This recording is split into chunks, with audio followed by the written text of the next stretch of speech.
Good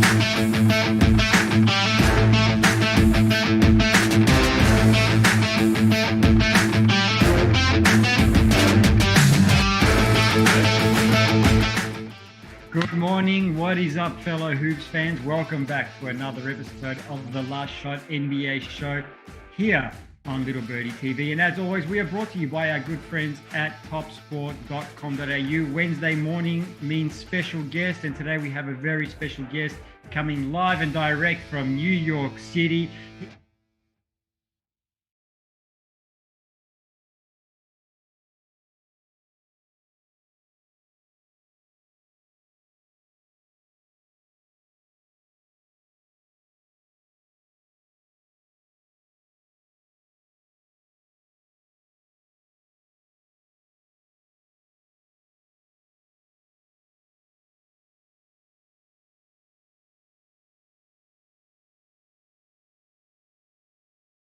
A little bit scrambled. It's not working under optimal conditions. But everything Moke just said, we are the best of friends. We shared many a good moment on an NBA arena, in an NBA arena, I should say, right across New York and sometimes throughout America as well. But Moke, we've got a lot to talk about, so let's just jump straight into it right now. I want to start off with the Brooklyn Nets, my friend, because a team that's got James Harden, Kevin Durant, and Kyrie Irving, look, they're not struggling. I mean, they're 2-4 in their last six, Moke. They're yet to beat a contending team, one of those big 6, 7, 8 teams. I believe they're 0-8 against those teams. They've been losing those games by double digits as well. Kyrie's back now as a part-time player. Harden's injured, so he's out for a little bit now. Moke, my question to you is, should we be worried about the Brooklyn Nets right now? Yeah, I mean, I think that there's definitely room to worry at least a little bit, but I don't really think that their situation is that unique where you need to worry about them more than you'd be worried about any other team. This season is unlike any season that we've seen before, pretty much in NBA history. Already here in early January, there have already been over 100 players called up from the G League to put in at least part-time duty, some of those guys being signed for the rest of the season. You see guys like Joe Johnson, guys like Lance Stevenson, Bismack Biyombo, guys that have been out of the league, brought back and asked to play really, really important minutes for some teams that have hopes of competing deep into the playoffs, So as far as Brooklyn is concerned, at the end of the day, Nick, I kind of feel like talent will trump all. And if I'm a Nets fan or if I'm someone that's rooting for them, my biggest concern about Brooklyn is the ability of their big three to all be healthy at the same time. Because at this point in this experiment, that's really something that we've yet to see, and we're pretty far into that experiment. So that would be my concern in terms of them winning basketball games and in terms of the offensive prowess they have as a group. I think they'll figure it out. I think they'll be fine. And incorporating Kyrie Irving shouldn't be that difficult because these guys do have some experience together. But yeah, I'd be a little concerned if you're someone who bet on them to win the conference. Yeah, I like that. Shout out to you for that little pun in there. I try. But you did mention that they haven't played a lot of games together, which is actually true because I noticed the stat after Kyrie's first game back the other day. That was only the 15th game that those three have actually played together, which kind of gets lost a little bit because you forget that James Harden came through, mid-season last year. Mm-hmm. You forget that Durant's been out injured, and you forget that Kyrie's, been injured. How much of an issue is that going to be as they go deeper into the playoffs? It will be an issue if and when they end up cross-match with a team like the Milwaukee Bucks. And a lot of people think that the Bucks are going to be, I'm one of those people, I say a lot of people, I'll own it. I won't, try to be a chicken about it. I think that the Bucks are my favorite in the conference right now. just because I give them the respect of being the defending conference champion, the defending NBA champion. And they're a team that is going to defend you. You're going to have to work for your points. Now, obviously, Kevin Durant being surrounded by James Harden and Kyrie Irving, if we ever get to see that, is something that will be difficult to stop 4 out of 7 times. You have to figure there's going to be some extra motivation for Durant there on a personal level, for being bested by Giannis last season and for Durant's big toe not sending the Bucks home, in their matchup last season. But the bottom line is that I do think that their chemistry issues need to be worked out. But there's a lot of time between now and the end of the season. And I think whoever they draw in the first round, they're probably going to beat. So they're going to at least have some opportunity to work out those kinks between now and the end of the season, as well as probably even their first round playoff series. The biggest concern for me, if I'm Brooklyn, I was actually thinking about this. Imagine the Nets playing in the NBA Finals, but Kyrie not being able to suit up at Barclays because the vaccine mandate could still be in effect at that point. Imagine something like that. If I'm Brooklyn, that's really my biggest concern.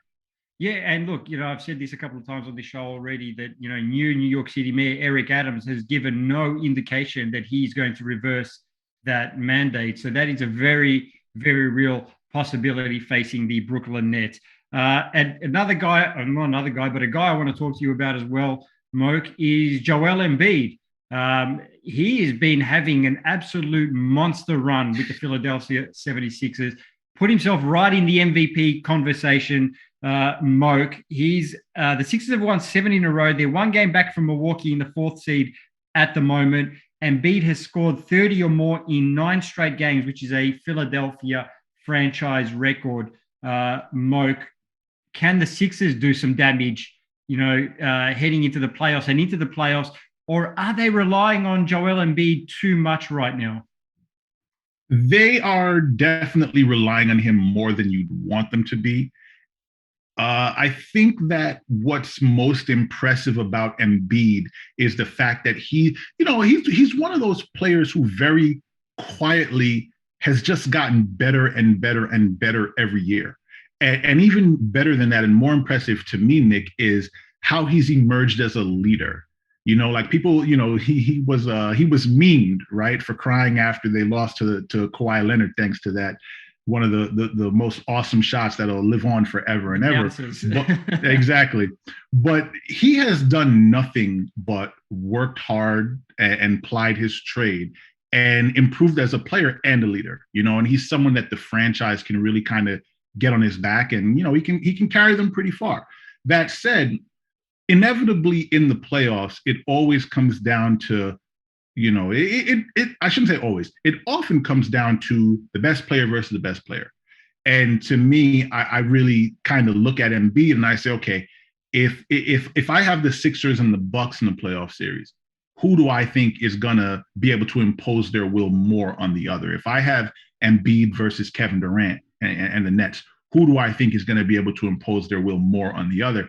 And to be perfectly honest with you, the way Embiid is playing right now, a year ago or maybe even 2 years ago, you might say that you would pick Durant or you would pick Giannis over him, but he's just learned how to be more effective with the ball in his hands. I think that's made all the difference in the world for Philadelphia. So, I think that there really are 5 teams in the Eastern Conference that all have a legit chance of walking away with this thing and representing the Eastern Conference in the NBA Finals. Philadelphia is one of them, but I'm not really sure that I'm going to pick them over the Nets or the Bucks, but I will give them the respect of saying that they belong in the conversation, and Joel Embiid is the reason why.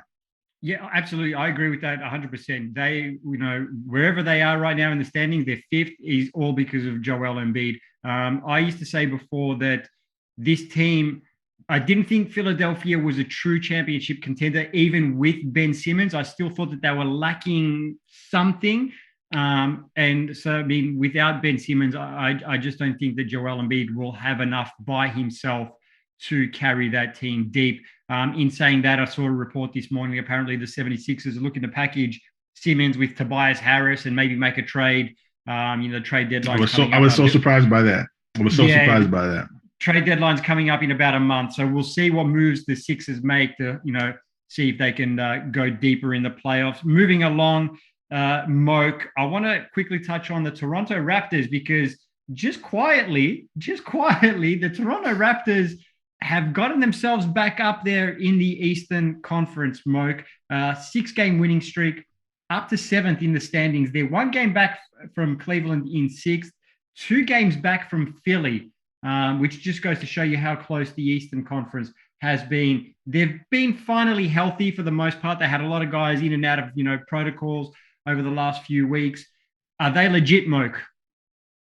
Are they legit? So in other words, you asked me if they one of my 5. Is that what you're asking me? If they're one of my 5? I'm pretty sure they're not one of your 5, but are they hovering around there? Well, listen, I'll tell you this. In one of my fantasy leagues that I manage, man, one of my friends has Pascal Siakam and Fred VanVleet on his team. Ooh. He's won like 3 weeks in a row. It's like, is this Fred VanVleet or is this Michael Jordan's nephew? You kind of got to wonder like what's gotten into this guy. But I mean, no, they're obviously playing awesome basketball. What I would say about the Raptors that I appreciate more than anything else is the developmental culture that they have there in that franchise. You look at the Raptors off the top of my head, a team like the Portland Trailblazers, where they have unfortunately seen many of their superstars or some of their star players go away. Like Vince Carter comes to mind immediately, right? Tracy McGrady, Chris Bosh, Kawhi Leonard.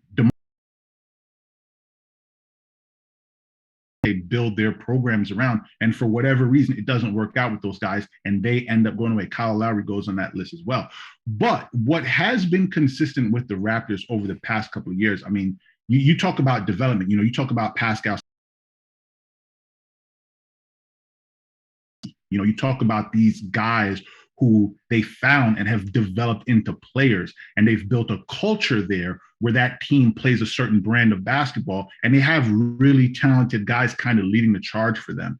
What I like about them more than anything else, I would say, is their selflessness, the way that they play the game, and the depth of talent that they have. Because now joining Siakam, VanVleet has proven that when you start talking about some of the more talented guards on both ends of the floor, but more so on the offensive end, when you start talking about some of the more talented guards in the Eastern Conference, Fred VanVleet is a name you have to mention. I wouldn't be surprised to see that guy end up with an all-star berth because those Raptors are playing really, really well. And it's in large part due to his individual contributions. Well, that was actually going to be my next question about VanVleet, and you've answered it. He was named Western Conference Player of the Week. He was averaging 30.3 points, 4.8 rebounds, 6.5 assists. Raptors went undefeated in that time frame, 4-0. Also had his first career triple-double in that time frame. So, I mean, you think he's going to be an all-star this year? He gets in as a reserve? Well, I'd have to get my pen and paper and start, mapping it out and start chalking it out to see. But I think that the Cavaliers need to be talked about as well. I think Darius Garland has obviously missed a bunch of time. Jarrett Allen is somebody whose name should be mentioned. What I am enthused about, and what I always appreciate, Nick, I appreciate guys who make the all-star team for the first time. Yeah. And there are a lot of guys where you look back at history and they only made the team once. And it's always nice to kind of go back to that one year that they did make it and watch a little film just to see how much they seem to enjoy the pregame shoot-arounds and the all-star game practice. For those who don't know, the all-star teams actually do convene together and practice before they go out there and play the game. Yeah. So it's nice to kind of see those things. If I were voting on it and if it were my decision, I would put VanVleet in there. That would be my personal choice.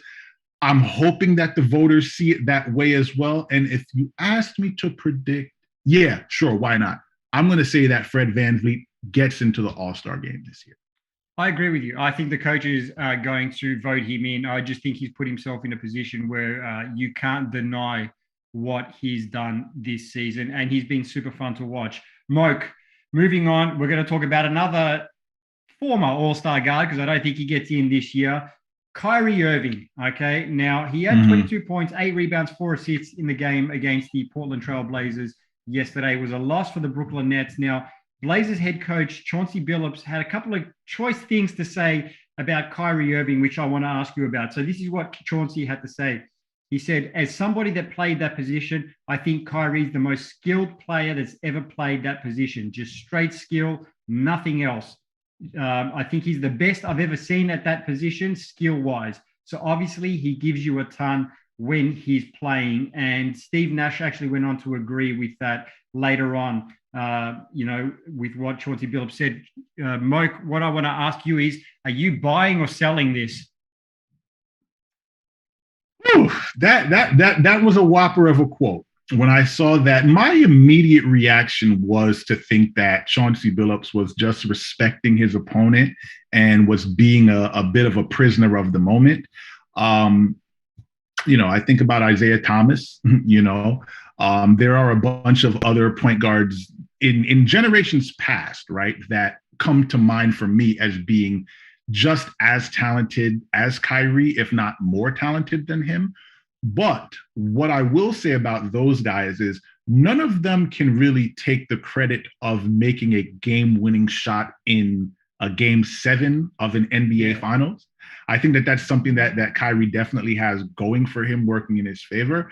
But I mean, Nick, to be honest with you, man, like I hate talking about things like this because I mean, like, what does it even mean to be the most skilled player? Does it mean that he has the best handles? Does it mean he's the best shooter? Does it mean that he sees the floor? I mean, is he more skilled than John Stockton, right? Is he more skilled than Magic Johnson? Like, I kind of would want, I'd want to interview Chauncey for at least 25 minutes on just this subject alone and find out what exactly he means by that. But I will say, when you watch Kyrie Irving, I mean, it's obvious that you are watching an absolute maestro with the basketball.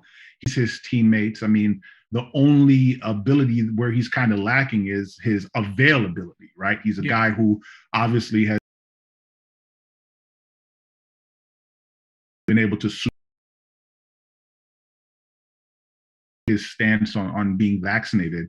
That said, one of the greatest players out there, there are 29 other teams in the NBA that wish they could have a player like a Kyrie Irving. So I give him all the respect in the world. And shout out to you on that availability wordplay right there. You've come correct like today. You like that? I try, man. I love it. I try. Listen, man, I was sitting in front of the mirror and I was just like, all right, like I got to make sure that I do my thing now. Nick is my man. I got to make sure I'm sharp today, Shout out to you. I picked up on that. One player, quickly before we move on to the game predictions, one player I do want to mention is Allen Iverson, because even though he was more of a combo guard, he came to mind for me. I would definitely put him up there as extremely skilled as well. All right, Mike, we're going to move on to the predictions because you're a busy man. We know you've got to head off as well. 6 games on the NBA schedule today. We're going to take a look at 4 of them real quick. First up, we've got the Suns at the Raptors. We 56, Toronto Raptors 254. Line is at 4, total is at 223. That one's live on NBA League Pass. Moke, the Raps have won 6 in a row. They're 12-10 at home. No Cam Johnson for the Suns. Scotty Barnes and Gary Trent Jr. listed as day-to-day. Who do you like in this one here? So gambling just went legal in New York, via the apps on Saturday. So I've actually been putting some bets down the past couple of days. Been losing more than I've been winning too. So this was actually, I'll be honest with you, Nick. This is one of them. I'm just like, man, I'm not betting on this one because it's tough to call. But if I did have to make a prediction, I would probably go with Toronto in this one. I like the odds for Toronto, and we just spent so much time talking about Fred VanVleet and Pascal Siakam and OG Anunoby and what these guys are doing. Plus, they're at home, so I think I would go with Toronto here. Yeah, if my co-host BK was on today, because he's big on Toronto at home, I'm sure he'd be picking Toronto as well. So in the spirit of that, I want to join in, and I'm going to pick the Raptors at home in a close one today. Moving on to the next one, we've got the Pistons at the Bulls. Moke 1-2 in a row, but I don't think that's going to matter today. Yeah, this one's easy. This one's easy, man. This one is easy. Chicago Bulls $1.09 favorites. Pistons $8.75. Lines so live on NBA League Pass. Pretty much put your money on the Chicago Bulls. This one's, like you said, easy. Yeah, easy pick. I mean, look, the Pistons can do it. Upsets happen all the time. But if you're asking me to pick one, I'm picking Chicago without even thinking twice about it. Yeah. Yeah, not much more to say on that one there. Let's go on to the next one. Now, this one here should be a fun one to watch, Moke. Golden State Warriors, Memphis Grizzlies. Warriors $1.74 favorites. Grizzlies $2.17. Line is at 2. Totals at 2.21. Also live on League Pass. Moke, Memphis has been on fire. They've set a franchise record, 9 wins in a row. Ja Morant, I feel like I say this every single episode, is hooping right now. Was defying gravity the other day in that block against the Lakers. Klay Thompson's back, looked good in his 20 minutes on court. Somehow managed to get 18 shots up as well. No Draymond, GP2 and Otto Porter, both questionable to play for the Warriors. No Dylan Brooks for the Grizz, and Steven Adams is in protocols. I'm going to go with the Grizzlies to continue their streak because I just think they've been playing incredible basketball.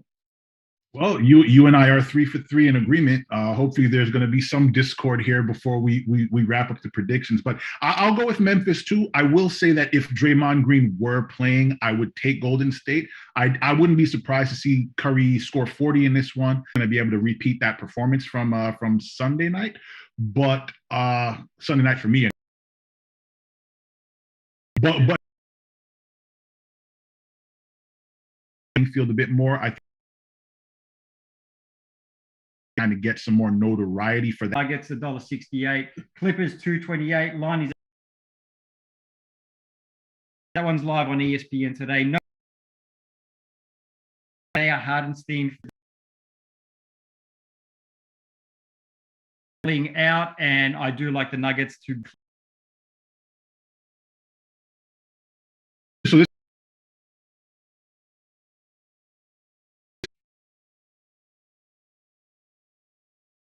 be a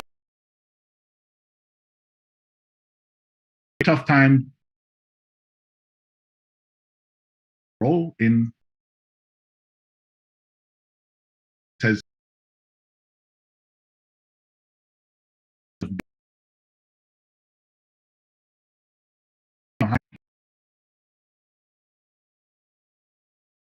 we're going to let you go, Mike. Thank you so much.